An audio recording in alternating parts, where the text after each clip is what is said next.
Bharatiya Janata party को 2019 में हारी हुई बाजी 2024 में जीत में बदलने की उम्मीद है। दरअसल पश्चिमी उत्तर प्रदेश के जिन 2 लोकसभा सीटों पर 2019 में कमल मुरझा गया था, वहीं के रहने वाले नए प्रदेशाध्यक्ष भूपेंद्र चौधरी और नए संगठन महामंत्री धर्मपाल सिंह सैनी पर बीजेपी को भरोसा है कि 2024 में इन 2 सीट ही नहीं बल्कि उत्तर प्रदेश में वे शान से कमल खिलाएंगे।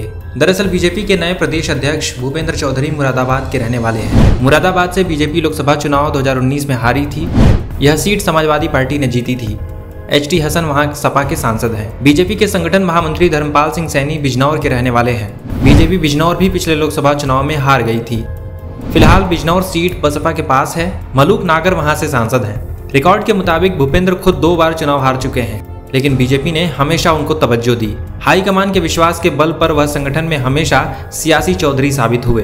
दिलचस्प बात यह है कि दोनों दिग्गजों के मंडल मुरादाबाद की सभी लोकसभा सीटों मुरादाबाद, अमरोहा, संभल, बिजनौर, नगीना में 2019 में बीजेपी चुनाव हार गई थी। साल 2022 के विधानसभा चुनाव में भी बीजेपी के लिए यह मंडल कमजोर कड़ी साबित हुआ था। अब 2024 में दोनों पर अपने मंडल की सीट ही नहीं बल्कि उत्तर प्रदेश फतह यानी सभी 80 सीटें जीतने का टारगेट है। प्रदेश अध्यक्ष बनाए गए भूपेंद्र चौधरी ने 10 साल के भीतर 2 बार चुनावी जंग लड़ी, लेकिन दोनों ही बार उन्हें हार का सामना करना पड़ा।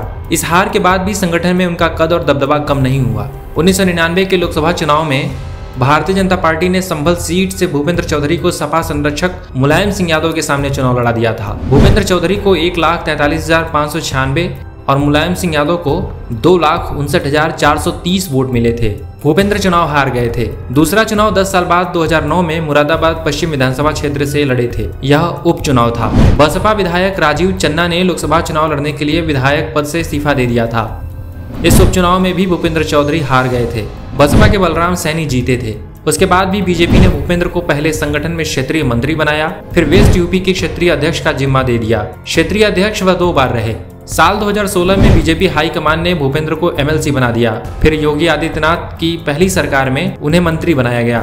साल 2022 में दूसरी बार योगी आदित्यनाथ की सरकार बनने पर उन्हें फिर से एमएलसी बनाकर मंत्री पद बरकरार रखा गया था।